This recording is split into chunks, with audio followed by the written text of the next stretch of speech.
মাহেকীয়া হলো মানে চোৱা হলো অ' কলেজ গৈ পাওঁ মানে চোলাটো লাগি যাব নহয় কি কৰিবি এতিয়া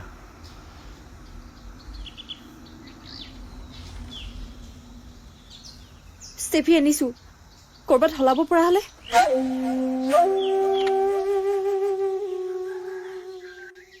এই জংঘলখনত পাৰিবি বল নহলে বল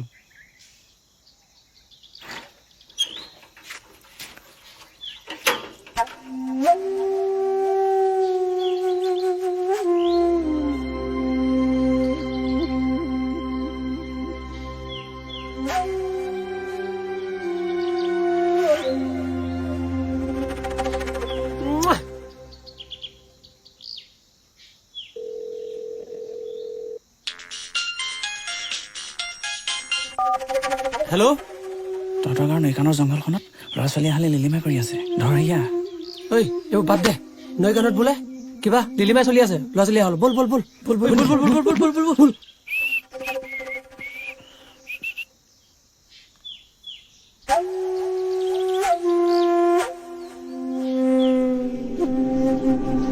এইটো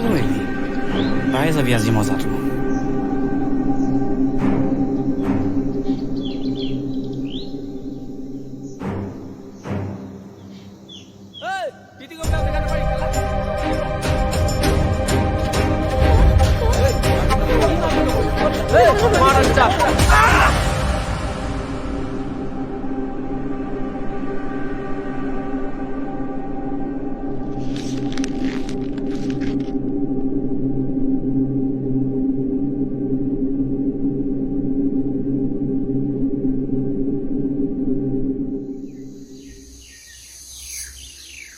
চিঠিখনৰ মতে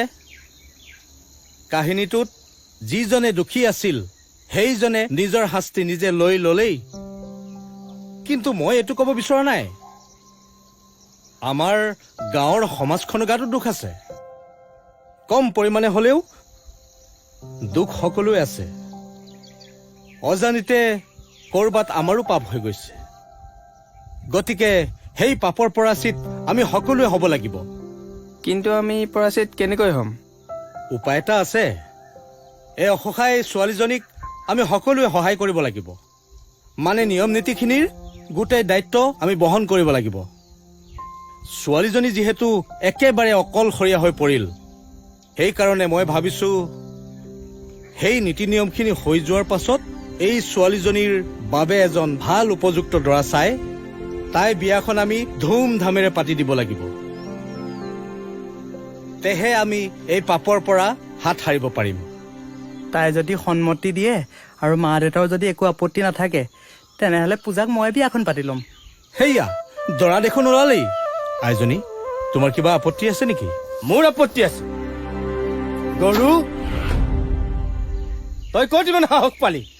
এনে এটা ভাল সিদ্ধান্ত ল'বলৈ নিয়ম নীতিখিনি হৈ যোৱাৰ পাছত মই ইহঁত হালৰ বিয়াখন পাতি দিম বুলি আজি সমাজৰ আগত কথা দিলো হেয়া আইজনী তোমাৰ যদি একো আপত্তি নাই তেনেহলে হ'বলগীয়া এই শহুৰ শাহুৰেৰ আগত এটি সেৱা কৰাগৈ যোৱা যোৱা মাজনী যোৱা